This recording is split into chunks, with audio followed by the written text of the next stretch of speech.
Exploring questions, interrogative forms of modal verbs for probability.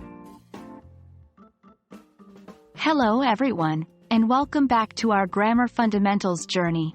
Today, we're going to delve into an interesting topic: modal verbs for probability in interrogative forms.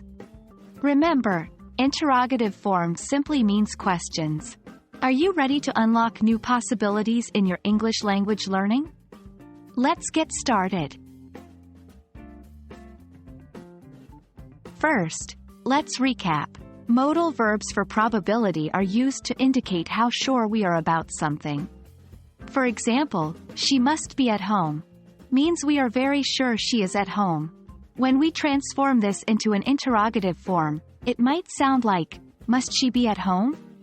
Now, this seems a bit odd, right? That's because, in questions, we use these modals slightly differently.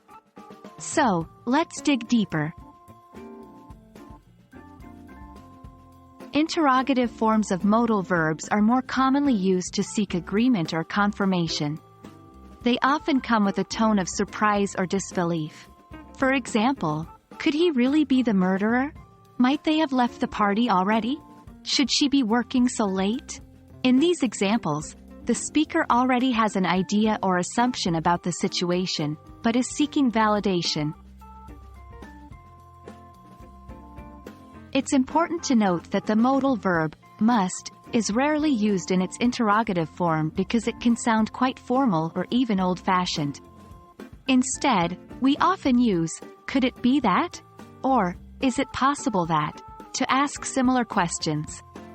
Could it be that he's still at work? Is it possible that they have forgotten about the meeting? These constructions express the same level of certainty as must, but in a more common and natural way in modern English. Remember, practice makes perfect. So, try to use these interrogative forms of modal verbs for probability in your daily English conversations. For example, the next time you can't find your keys, instead of stating, my keys must be in the car, ask, could my keys be in the car? That's it for today's lesson, folks. We hope you've enjoyed learning about the interrogative forms of modal verbs for probability. Remember, these can add depth to your conversations and allow you to express surprise, disbelief, or seek validation. Keep practicing, and we'll see you in our next video. Happy learning!